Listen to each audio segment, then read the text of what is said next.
kristo murió yapfa ariko yarapfuye viernes, yapfuye ku wa gatanu hari mu ijoro rishira ku y pasika. luego Mu nyuma estuvo en el sepulcro yagiye mu kuzimu, durante la yagiye noche mu del mva mu viernes ijoro ryo ku wa y durante la gatanu noche del sábado. no mu ijoro Pero ya el ryose ryo ku wa domingo en la gatandatu, mañana ariko ku wa mungu mu gatondo Lo encontramos turabona ko resucitado. yazutse. Durante el tiempo en que estuvo, Muri icyo gihe umubiri wiwe wari mu mva, él pasó al we infierno, yaciye aja donde ikuzimu, tenía que ir. aho yategetswe kuja, aho tegerejwe kuja buri umwe wese wo mu kiremwa Cada muntu. uno de nosotros buri umwe tenemos que wese ir al muri twebwe infierno por twotegereje causa de nuestros kuja pecados, ikuzimu pero kubw'ibyaha como él byacu, tomó ariko nuestros kubw'uko pecados, yakiriye pues le ibyaha tocó a él byacu ir byabaye kuri we al infierno. rero ibijyanye Y no ella les kuja predicó a ikuzimu. las almas we yaragiye encarceladas abwira ubutumwa que fueron ubugingo bwari desobedientes en el bwugaraniye tiempo de Noé, nos dice hariya el apóstol butubasha Imana San mu Pedro gihe cya Pawulo, en nk'uko bivugwa mu gihe cya su Nowa, nk'uko primera bivugwa Vamos a ver, n'umweranda para que tengamos el Petero. cuadro claro de Reka tubirabe kugira estas ngo cosas de twumve las neza cuales ibijyanye n'ibyo estamos hablando. ibyo turiko turavuga. nos dice Aratubwira en el capítulo mu 3 gice cya de 1 de Pedro, mu gice cya mbere cya verso Petero 18 en adelante, igice cya gatatu dice, umurongo wa 18 porque ukabandanya, también Cristo aravuga ngo padeció una vez por los pecados, el Kuko justo por na los Kristo injustos, para yababarijwe llevarnos a Dios, rimwe abahogwa ibyaha, siendo la verdad muerto en la umugororotsi carne, pero vivificado en yababarijwe el espíritu. yababarijwe O sea, que lo que murió fue el cuerpo de aba carne, pero umugororotsi Cristo, yababarijwe su abagabitanya espíritu kugira ngo murió, y su alma adushikirize tampoco. Imana. Yishwe Pero dice, umubiri ariko en el cual yahinduwe también fue y predicó muzima mu a buryo los bw'impwemu. espíritus encarcelados. Fue ubwo que yagiyemo abarira él fue impwemu en el ziri mu espíritu ibohero de su cuerpo teofánico, ijambo ry'Imana. Ni ukuvuga ngo yagiye mu y les mubiri wa predicó teofaniya, a las arazibwira almas abwira encarceladas. ¿Quiénes eran impwemu estas almas zari encarceladas que estaban mu allá en el ibohero infierno? hariya ikuzimu. Ni bande abo? Dice, los Aravuga que en ngo otro tiempo nizo desobedecieron, cuando una vez z'abatumviye Imana esperaba la kera, paciencia de Dios hamwe en los días ukwihangana de Noé. kwayo kwari kukirorereye mu preparaba el minsi arca, ya en Nowa, la cual bwa pocas bwato personas, bukibazwa, es decir, muri bwo 8 harokokeye fueron abantu salvadas bakeyi por bashika agua. 8 bakirijwe mu mazi. Encontramos que en el tiempo de Noé, Turabona ko mu minsi ya Nowa aquella generación, ruriya había runganwe llegado rwari a su rushitse fin. ku iherezo. Allí estaba presente Aho un hari profeta umuvugishwa n'Imana dispensacional con la w'ikiringo revelación divina afise ishurirwa de las ry'Imana cosas que rijanye iban a n'ibintu suceder byategezwa a gushitswa aquella muri generación. ruriya Les dio a runganwe. conocer Yarabamenyesheje ko urwo runganwe rugire rurandurwe n'umwuzure. el juicio divino vendría en la forma de un Umwuzure, diluvio. urubanza rw'Imana rwagere ruze mu buryo bw'umwuzure rukarandura ikiremwamuntu, ariko Imana yari yamenyesheje Nowa uburyo bwo guhunga urwo rubanza rw'Imana rwagere ruze. Y a Enoc Na Enoke Dios se lo llevó Imana yari yamujyanye, antes de venir el imujyana juicio imbere divino y'uko del urubanza diluvio. rw'Imana ruza, se lo llevó urubanza para no rw'umwuzure. ver muertes. Yaramujyanye kugira ngo ntabone urupfu, aricyo kigereranyo cy'abatoranijwe n'Imana bazohindurwa bakazamurwa imbere y'uko haba urubanza rw'akababaro kanini. Para el Nuko tiempo rero de Noé mu gihe cya Nowa hari amadini menshi, hubo muchas formas de hari creer en Dios. uburyo bwinshi bwo kwizera Imana, kandi hari n'abantu benshi Muy religiosos. b'abanyedini cyane beza, abantu Pero la revelación bakunda divina del programa de Dios iby'iyobokamana. la tenía. Ariko umugambi w'Imana warawuzi, yari umuvugishwa n'Imana Nowa. Ntacyo biba bitwaye, ntacyo binamaze Una persona, umuntu kuba si no era la forma correcta, afise uko abona ibintu atari bwo buryo era de acuerdo a buhura la forma en que Noé n'iforoma nk'iyo Nowa creía en Dios y yizeramo adoraba a Imana, Dios y servía a agasengamo Dios Imana, agakoreramo Imana, y creía en Dios. akizera Imana. Toda otra forma Ubundi buryo bwose equivocada. kwari Y el ukwihenda. juicio del diluvio que Urubanza nos rw'umwuzure destruyó a los que no creían como Noé, da testimonio. urubanza rw'umwuzure rwaranduye abantu bose batari bizeye nka Nowa, kuko bari ko barihenda. Nuko rero Muchas personas abantu miraban benshi bararaba al profeta Noé umuvugishwa n'Imana Nowa, y escuchaban su mensaje bakumva ubutumwa bwiwe, y podían decir, bashobora kuvuga bati esto es uyu inconcebible. ibyo avuga ntibyumvikana, nta Que muntu Dios siendo amor yobyemera. vaya a destruir Imana la rukundo raza humana. yeyo Pero Dios dijo que yorandura la iba a ikiremwamuntu, destruir. ariko Imana yari yabivuze ko izo ¿Y barandura. quién le podrá decir a Dios Mbega que ni no nde lo puede ushobora hacer? kubwira Imana ngo Es que ntabyo yokora? No ven el Nuko otro lado de la moneda que ataragiye dice ku rundi que ruhande Dios naho ahavuga es ko fuego Imana ari consumidor. umuriro utongora. Y Kandi encontramos turabona yuko a Noé predicando que Nowa viene un igihe ariko diluvio. aravuga ko haje umwuzure, Tenía unos 500 hari años haheze cuando imyaka comenzó a predicarlo. nk'amajana Y cuando tiene 600 igihe años, yabivuga. vino el diluvio. Pero para ese nuko haheze tiempo imyaka ya Noé mirongo había itandatu construido un haje arca, umwuzure ariko la cual Dios nowa le yari había yarubatse ubwato mostró ubwo yari yareretswe n'imana el imana yari plan yaramweretse ipura del arca, le mostró y'ingene cómo yubaka construir ubwato el arca, n'ingene abwubaka el tamaño, el yaramweretse material imana yaramweretse y uko los pisos buba que bungana tendría n'ibikoresho yakoresheje y ibyo ari para byo qué sería el arca, n'impamvu en bwoteje donde se kuba ari ubwato salvaría Noé y su familia y también aho se kiriye salvarían nowa n'umuryango wiwe animales ndetse n'ibikoko y aves y n'inyoni n'ibyikwega Ahora hasi miren cómo buriya nimurabe ingene Dios no imana destruye el justo con el idashobora injusto. kurandurana umugororotsi n'umunyabyaha yabanje Noé kurokora y a su nowa familia n'umuryango wiwe Cuando destruyó igihe la raza humana, yarandura ikiremwamuntu muri kiriya cuando gihe destruyó aquella igihe generación, yarandura y ruriya luego runganwe Cristo nuko mu nyuma rero tubona los ko visita kristo en el infierno, yabagendeye a los que fueron ikuzimu desobedientes en el tiempo de Noé, abo bose babaye abatubashe mu gihe también cya les nowa confirma ariko yari agiye kugira ngo ashimangire por qué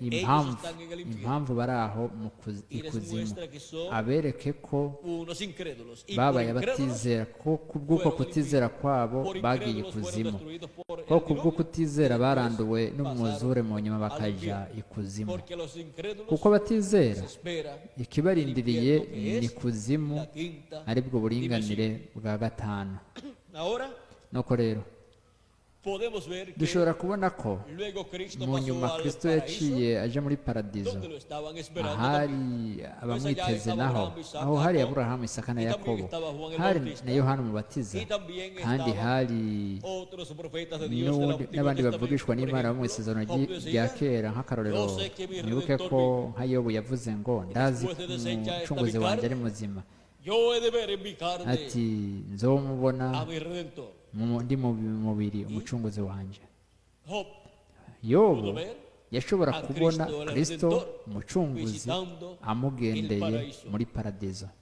Ahora, nuko rero el domingo de resurrección, kuwa mungu domingo en la w'umuzuko mañana, kuwa mungu mu apareció gatondo Cristo en la kristo cuarta yarazutse vigilia, o sea, mu gihe de 6 a cy'umuteramyi 9 wa de la kane mañana hagati apareció a sus ya saa kumi na discípulos. zibiri na saa tatu z'igitondo yabonekeye abigishwa biwe mu buryo bw'urukurikirane avugana nabo Encontramos kandi que turabona ko los primeros que vieron aba mbere bashoboye a Jesucristo kubona yesu kirisito resucitado yazutse fueron mujeres. babaye abagore Casi siempre las na mujeres nta son más ry'abagore nibo madrugadoras. bazinduka cyane Y en casi todos los hogares, kandi nko pues mu son las ngo que más ni madrugan nabo para bazinduka preparar cyane el kugira ngo café bategure ikawa y preparar el desayuno. bategurire agakafe bategure Tuvieron n'icyayi esa bienaventuranza. cyo mu gitondo ayo niyo mahirwe bagize rero icyo gihe mbe murazi ikintu kimwe mwebwe abagore bagereranya Iglesias. amashengero Por lo tanto, kubw'iyo esas mpamvu nicyo mujeres gituma abo bagore representan la bagereranya iglesia del Señor ishengero Jesucristo, ry'umwami la yesu iglesia kirisito novia, ishengero mugeni que madrugará, ari ryo ryozindutse estará despierta en el día postrero rikazinduka ku munsi para recibir wa nyuma kugira ngo ryakire a Cristo en su kristo segunda mu venida kuza kwe kwa con kabiri sus ángeles ajya azananye n'abamarayika biwe para kugira gutyo recibir byakire a los muertos en Cristo abapfuye que van a resucitar, abapfuye bizera kristo bazozuka para recibir también ndetse babakiriye cada miembro del buri cuerpo ugize místico umubiri w'ibanga wa kristo la transformación. bakire no guhindurwa ku mibiri yabo Así es que nuko rero vean ustedes aquí mwe murabona representaban abo esas mujeres abo bagore bagereranya que vieron a Cristo abo babonye kristo azutse y sobre todo cyane cyane María Magdalena, mariya magadalena que ari we fue la que pudo hablar con Cristo. yashoboye kuvugana na kristo nubwo atari yamumenye muri uwo mwanya Cuando Cristo le habló igihe kristo yamuvugisha y le dijo María, yaravuze ati mariya ella le dijo, nuko nawe uwo mariya aravuga Raboni. ati mwigisha ¿qué significa? bisigura ngo Maestro. mwigisha rabi Ella lo bisigura reconoció. mwigisha we yaramumenye Por lo que él kuko we le habló. yari yaramuvugishije Y para el aramwumvijwe día postrero, ku munsi w'iherezo naho nyene la iglesia virgen del ishengero Señor umugeni Jesucristo, la ry'umwami novia yesu del kristo Señor Jesucristo, umugeni wa yesu kristo reconocerá azomenya a Cristo kristo hablándole ariko aramuvugisha ku munsi w'iherezo en la cuarta vigilia del día mu postrero gihe cy'umuteramyi wa kane wo ku munsi wa las nyuma palabras que les estará amuvugisha hablando azomumenya bivanye n'ijambo azoba ariko aramuganiriza del mensaje biciye mu butumwa del evangelio del ubutumwa reino, bwiza dándole a conocer bw'ubwami todas estas cosas que deben suceder hamenyekanishwa ibintu pronto, byose biteza kubaho vuba aho niho que la iglesia del Señor ishengero Jesucristo ry'umwami yesu kristo reconocerá rizomumenyera a Cristo, rimenya kristo hablándole ariko a su iglesia, avugisha hablándole a sus ishengero ovejas, rivugisha intama y ziwe llamándolas y juntándolas azihamagara azegeranya en el día ku postrero, munsi en el w'iherezo redil mu mukuku del Señor, w'umwami que es su ari iglesia ryo shengero ryiwe en la edad de la mu piedra gihe cy'ibuye angular rikomeza imfuruka en el día postrero. ku munsi Y así wa como nyuma. reunió en su iglesia en cada edad Ni a sus nk'uko muri escogidos, buri en el día postrero gihe habaye junta a sus gukoraniririzwa hamwe escogidos, ishengero y ryiwe, los reúne n'ubu en su rero iglesia akoraniriza en hamwe la edad muri iki gihe, correspondiente al día postrero que aricyo es gihe la edad gihura n'igihe la piedra angular cy'umunsi wa nyuma, ariho mu gihe en la cy'ibuye rikomeza imfuruka dispensación ndetse no mu kiringo del reino. cy'ubwami. Y Kandi así como nk'uko 2000 años mu atrás myaka ibihumbi bibiri iheze estaba la raza humana hari ikiremwamuntu en la etapa de la mu primera ntambuko venida de y'ukuza Cristo, kwa mbere kwa Kristo, en el día postrero la no ku raza munsi humana wa nyuma naho nyine estará ikiremwamuntu en la kizoba etapa kiri mu de la ntambuko segunda venida de Cristo. y'ukuza kwa kabiri Allá kwa estaba Kristo. la raza humana Aho en la hari primera venida de Cristo ikiremwamuntu como el mu gihe Cordero cy'ukuza de kwa Dios mbere para kwa quitar Kristo el aje pecado nk'umwagazi w'intama w'Imana kugira ngo Y acá, acungure isi. Aha en naho el día postrero ku la munsi raza humana w'iherezo estará ikiremwamuntu kizoba kiri la segunda mu venida de gihe Cristo cy'ukuza kwa kabiri como kwa el león Kristo de la aje tribu de Judá, nk'intambwe yo mu muryango en wa su Yuda, obra aje mu gikorwa cyiwe cy'ukwisubiza para reclamar kugira ngo todo lo que él yisubize ha ibintu redimido byose con su sangre yacunguje preciosa amaraso y a regresarlo a la ahimbaye vida eterna. kugira ngo bagarurwe mu buzima Ese es el buhoraho. programa divino Uwo ni wo mugambi correspondiente al w'Imana día uhura postrero n'umunsi en w'iherezo, el cual nosotros estamos umunsi twebwe turiko turabamo. y Kandi vean ustedes murabe namwe, cuando igihe se cumplió la primera venida de Cristo, huzuzwa ukuza kwa mbere kwa tan Kristo, sencillo byose byari que biciye no bugufi. podían creer que aquel joven Ntibashobora carpintero de kwizera Nazaret, kiriya gihe ko uwo musore w'i Nazareti w'umubaji ari we Mesiya. ninguna persona se podía imaginar que Nta n'umwe yashobora kwibaza yuko uwo musore aciye bugufi w'i Nazareti yoba ari we marayika w'isezerano, marayika w'uhoraho, porque tropezaban con el velo de carne. kuko batsitazwa n'umubiri w'inyama n'amaraso. Ariko muri uwo mubiri w'inyama n'amaraso niho hari marayika w'isezerano, marayika w'uhoraho umwe yabonekera Mose, akaba yari yarabohoye n'ihanga ry'Abaheburayo. Nuko rero aho hari haje umubiri w'umuntu, Yesu w'i Nazareti, Jambo ari we yari marayika w'isezerano, marayika w'uhoraho, ariyo Mana ubwayo mu mubiri wa Teofaniya, yari yiyambitse umubiri, yari yigize umuntu, yari yigize umuvugishwa, nuko iraheza iba hagati mu kiremwamuntu. Igihe ukuza k'umwana w'umuntu kujujwe na ntaryo, aba ari Imana yigaragaje mu mubiri w'umuntu, mu muvugishwa, kubw'uko igiherekeza ukuza cyangwa kwigaragaza k'umwana w'umuntu na ntaryo n'ubukozi bw'umuvugishwa. Uwo muvugishwa niwe Imana iba yigaragarijemo, nuko igaheza igakora ubukozi bujyanye n'umwana w'umuntu, hagakorwa ubukozi bw'umukundu wacu umwami Yesu Kristo. Nicyo gituma abavugishwa bo mu isezerano rya kera Imana yabita abana b'abantu ati mwana w'umuntu, kuko muri icyo cyitiriro cyangwa iyo titire na ntaryo byaba bifitaniye isano n'umuvugishwa. Kubw'ibyo nicyo gituma Kristo nk'umwana w'umuntu ari samuragwa w'umubumbe w'isi mu mwuzuzo, ndetse n'ikiremwamuntu cyose, baba abo muri iki gihe n'abo muri kahise ndetse n'abo muri kazoza. Kubw'ibyo nicyo gituma ashobora gucira urubanza uzobaho muri kazoza ndetse n'uwuriho ubu, kuko we nk'umwana w'umuntu afise iryo ragi, kandi ni samuragwa w'isi yose. Raba namwe muri Yohana mweranda igice cya 5 ingene atubwira ku bijanye n'umwana, igice cya 5:21 ukabandanya, igice cya 5 umurongo wa 20. Respondió entonces Jesús y les dijo: de cierto os digo, no puede el Hijo hacer nada por sí mismo, sino lo que ve hacer al Padre, sino lo que ve hacer al Padre. Porque todo lo que el Padre hace, también lo hace el Hijo igualmente. Porque el Padre ama al Hijo y le muestra todas las cosas que Él hace.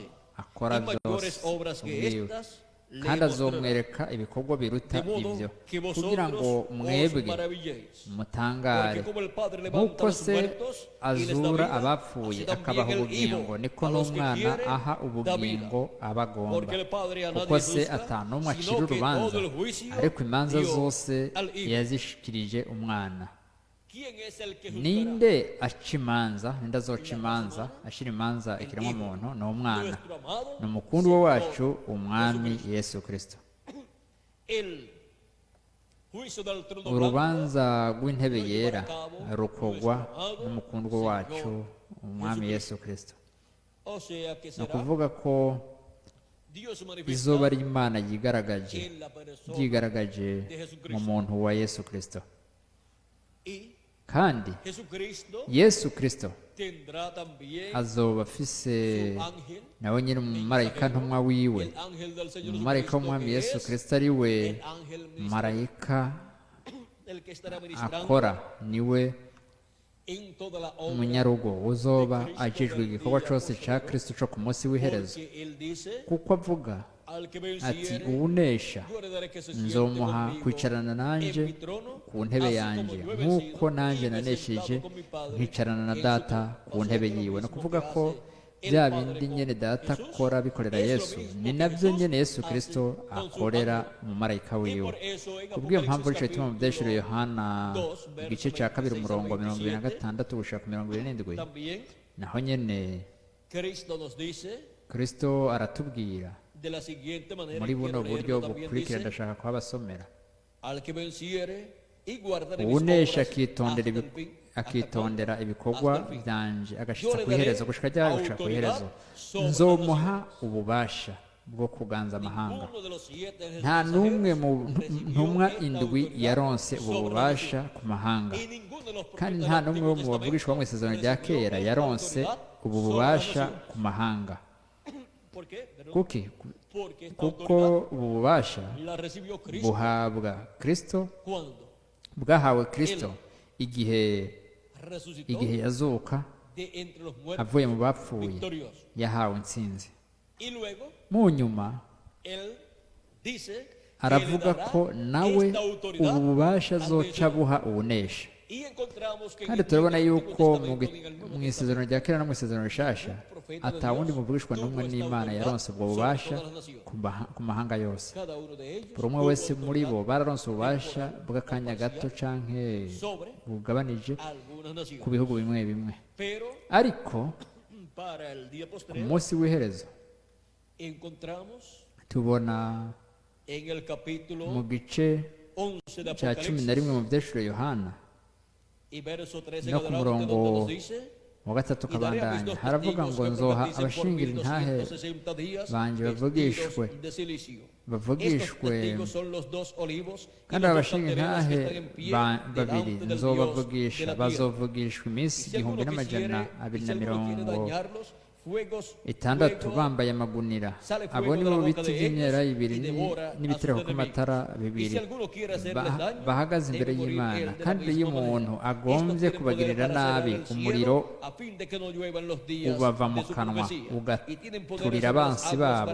kandi umuntu niyagomba kubagirira nabi, uko niko akwiye kwicwa. abo bafise ubushobozi bwo gukinga ijuru ngo imvura ntikoroke mu minsi yo kuvugishwa kwabo.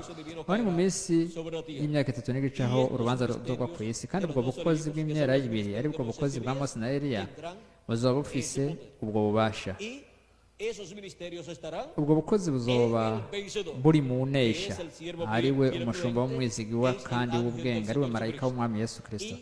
kandi biciye muri ubwo bukozi bwigaragarije mu marayika wa Yesu Kristo hazobaho kwigaragaza k'ububasha bw'Imana bwose mu gihe cyo gushitswa kw'isezerano ry'Imana ku munsi w'iherezo. kubw'ibyo nico gituma buri sezerano ry'Imana ryose rihura n'umunsi w'iherezo rizokuzuzwa biciye mu bukozi buhura n'umunsi w'iherezo, ari bwo bukozi bwa mpwemu yera abicishije muri marayika ntumwa wiwe.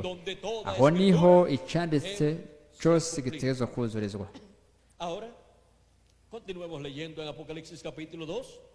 reka tubandanye dusoma mu byahishuro Yohana igice cya 2 ahatubwira muri ubu buryo bukurikira.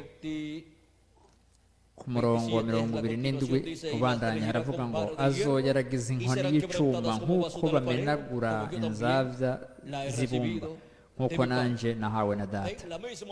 Murabona ububasha nyine yahawe na data Yesu Kristo nibwo bubasha acaha ubunesha, kandi ubunesha ku munsi wa nyuma mu gihe cy'iherezo twamaze kubona ko ari umushumba w'umwizigwa kandi w'ubwenge, uwo ni marayika w'umwami Yesu Kristo. Kandi aravuga ngo nzomuha, aravuga ati kandi nzomuha ikinyenyeri cyo mu gaturuturu. Ikinyenyeri cyo mu gaturuturu ni iki? Kuko nico azoha ubunesha.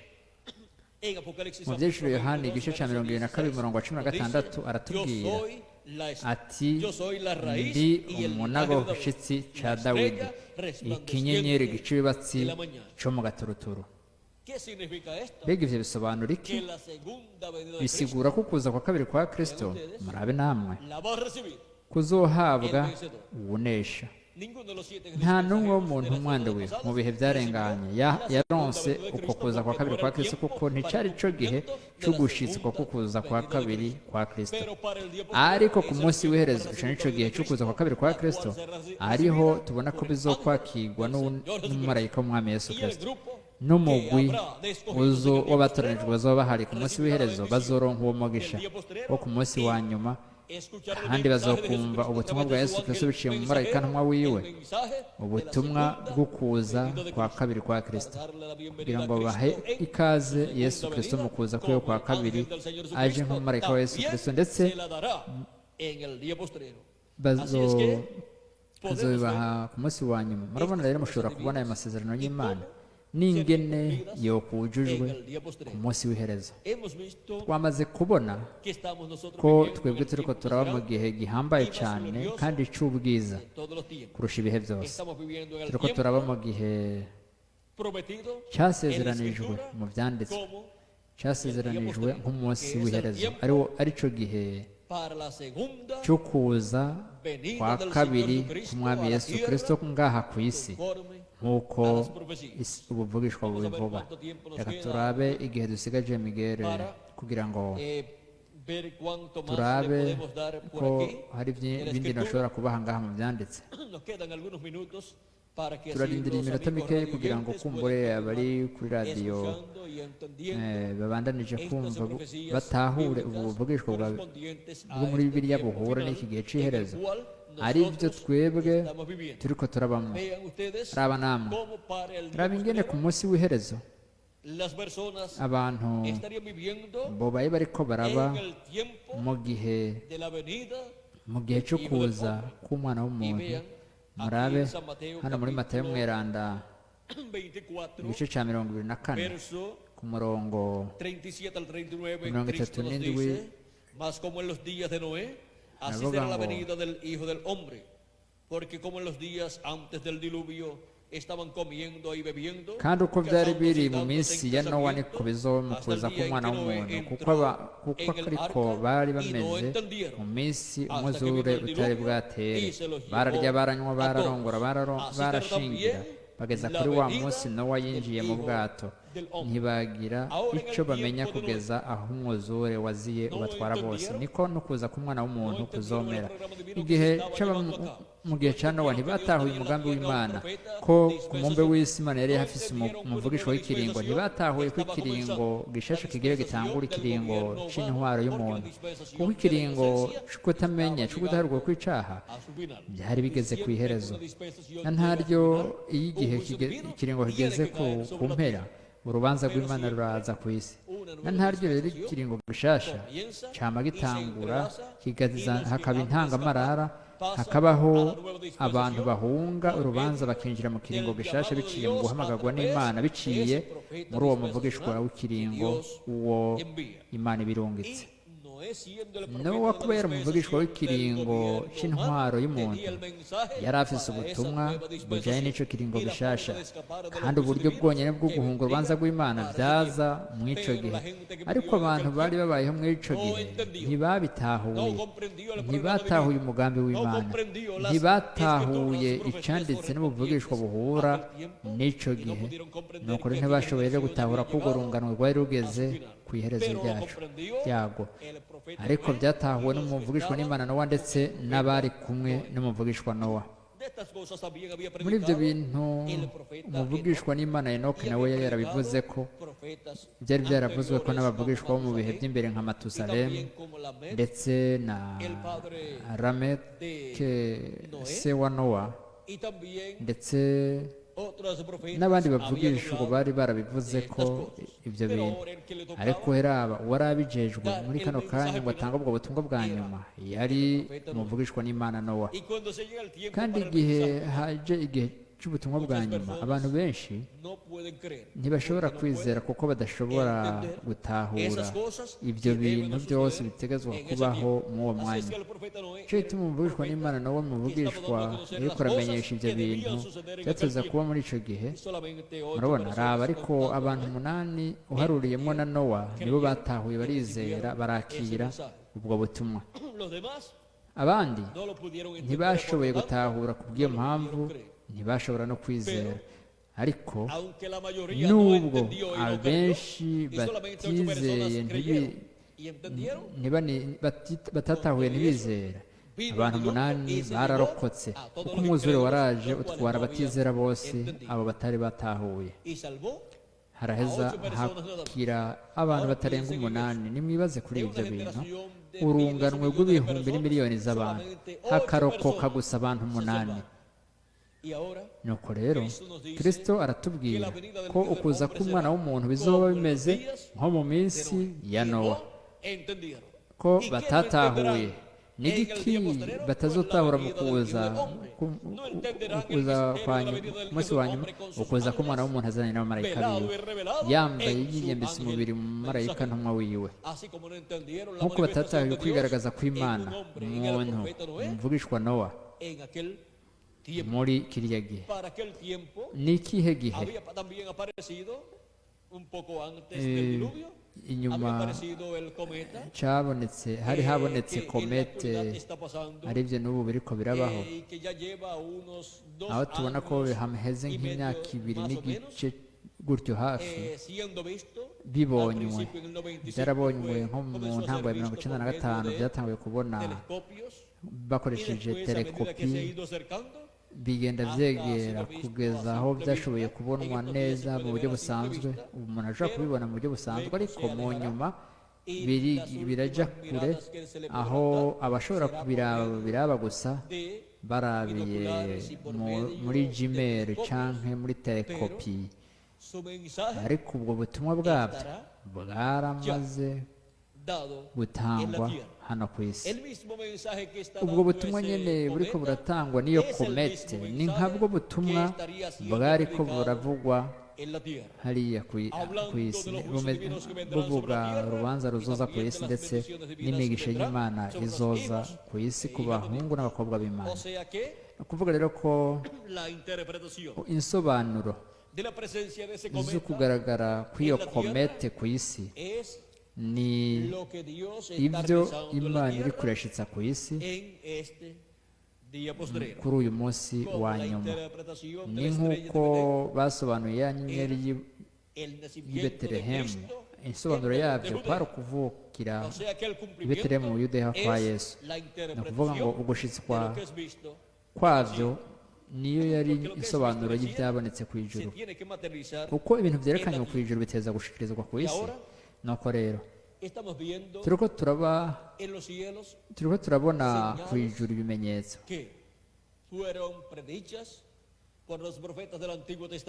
aribyo byari byaravuzwe n'abavugishwa bo mu isezerano rya kera no muri iki gihe cy'isezerano nshasha, cyane cyane bivugwa ubwabyo, bivugwa na Yesu Kristo ubwiwe.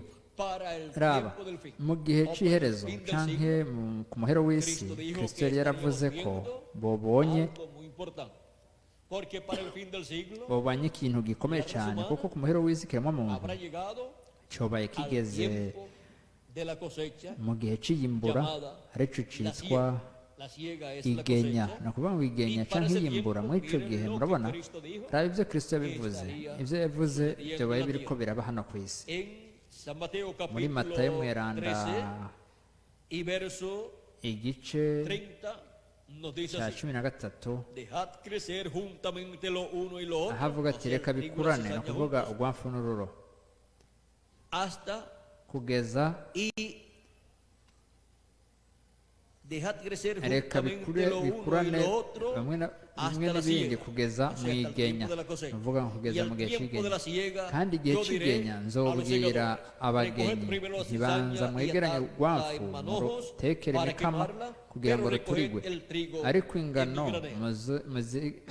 Ahora el trigo son los muzisarurire hijos del reino. mu bigega La ni ukuvuga cizaña ngo son ingano los hijos del mal. ni abana La cizaña b'imana será atada en urwamfu manojos ni abana b'umubi y será ni ukuvuga ngo urwamfu echada al horno de rugatekerwa fuego, donde será el imikama lloro y el rugaterwa crujir de ahazoba O sea que kurira no serán gusya echados inyeshya a la z'amazi gran no gusya inyeshya z'amenyo ni ukuvuga ko bazotererwa mu kababaro el fuego kanini atómico aho y niho el fuego ibigwanisho volcánico ruhonyanganda y todo otro tipo de fuego n'ibirunga será desatado n'indi miriro sobre yose o bizoba sea, biriko birabaturira sobre la cizaña. biturira urwamfu Jesús explicando yesu yarasiguye esta parábola ibijyanye n'uyu dice en el mugani capítulo 13, abivuga mu verso gice cya 27 en adelante de San Mateo. 13 Respondiendo él 30 les dijo: el que siembra la buena semilla es el Hijo del Hombre. aravuga ngo El ubiba campo es el mundo. urwamfu La buena ubiba semilla urwamfu son no los hijos del reino. Y la cizaña son los hijos del malo. El enemigo que maze la yesu sembró, o sea, que sembró la cizaña, nuko es nico el diablo. aravuga ngo La maze siega asezera es el ishengero fin del siglo. aha turabona ko Y los yabasiguriye ku murongo wa segadores 37 nawe los arabishura ángeles. ati ubiba imbuto nziza De ni umwana manera que como se w'umuntu arranca la cizaña indimiro y se n'isi quema en el imbuto fuego, nziza así nibo será bana en el b'ubwami fin de este urwamfu siglo. n'abana ba Enviará wa el Hijo mubi del Hombre a umwansi sus yarubivye ángeles. niwe wa mugwanezi ¿Para qué tiempo dice que igenya ni enviará a sus umuhero ángeles? w'isi Para el tiempo de la siega, de la abagenyi cosecha. n'abamarayika ¿Para qué? nk'uko urwamfu Para recoger el rutororokanywa trigo en el rugaturirwa granero mu y la muriro cizaña niko echarla bizoba umuhero w'isi niko al rero horno tubona de ko fuego.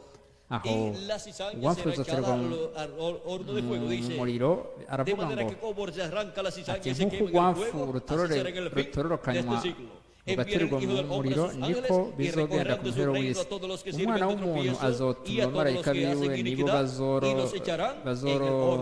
bazotororokanya ibitsitaza byose n'abakora ibizira babikure mu bwami bwiwe bazobaterera mu itanura ry'umuriro niho hazoba amarira no kurya nyesiya z'amenyo ni ukuvuga ngo aho hazoba ingorane mu gihe cy'akababaro ariko icyo gihe nta ngano ziba zihari nta bana b'imana bazaba bari ku isi kuko bazaba bamaze guhindurwa ndetse bazamuwe bazaba bari mu mazimano y'ubukwe bw'umagazi w'intama mu ijuru none kandi aho niho bazamara imyaka 3 n'igice bariko baranezerererwa amazimano y'ubukwe bw'umagazi w'intama hazoba hari abatoranijwe bariko bararonkeraho impera ku bikorwa byose bashoboye gukorera mu bwami bw'imana nuko aravuga ati abagororotsi bazokwaka nk'izuba mu bwami bwa se uri n'ugutwi niyumve uri n'ugutwi kukumva niyumva murashobora kubona rero ingene kristo avuga ko avuga ingene bizoba biriko birabonwa ku munsi w'ibiherezo aho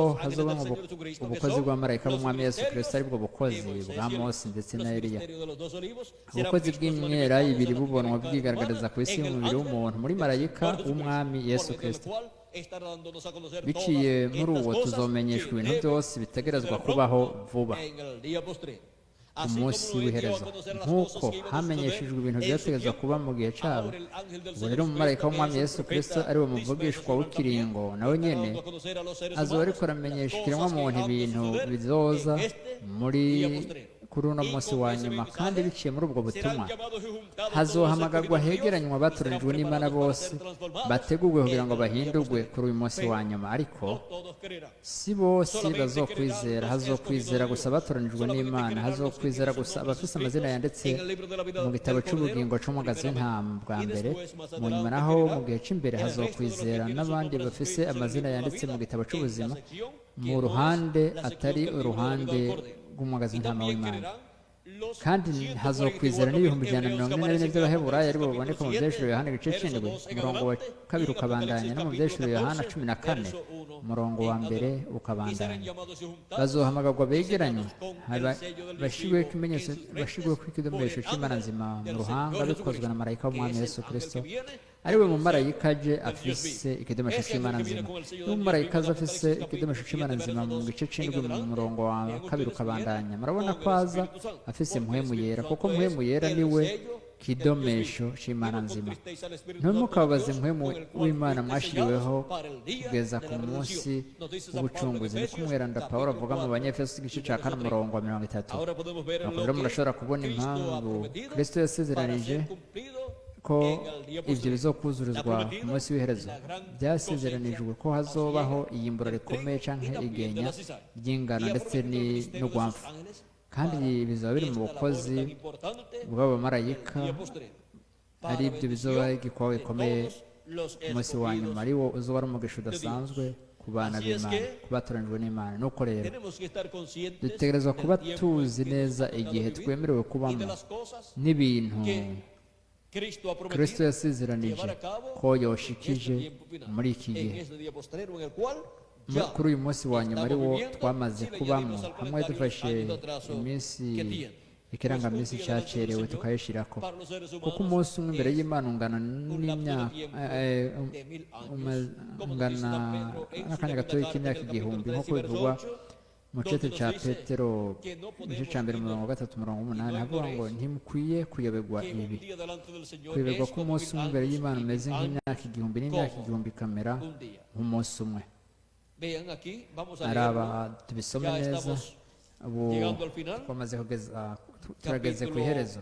Reka turabe mu gice ca Petero, igice ca 2 ca Petero igice ca 3 aravuga ati, ariko abo nkunda iri rimwe mweho ntimubyiyobagize yuko ku mwami Imana umunsi umwe umeze nk'imyaka 1000 n'imyaka 1000 imeze nk'umunsi umwe.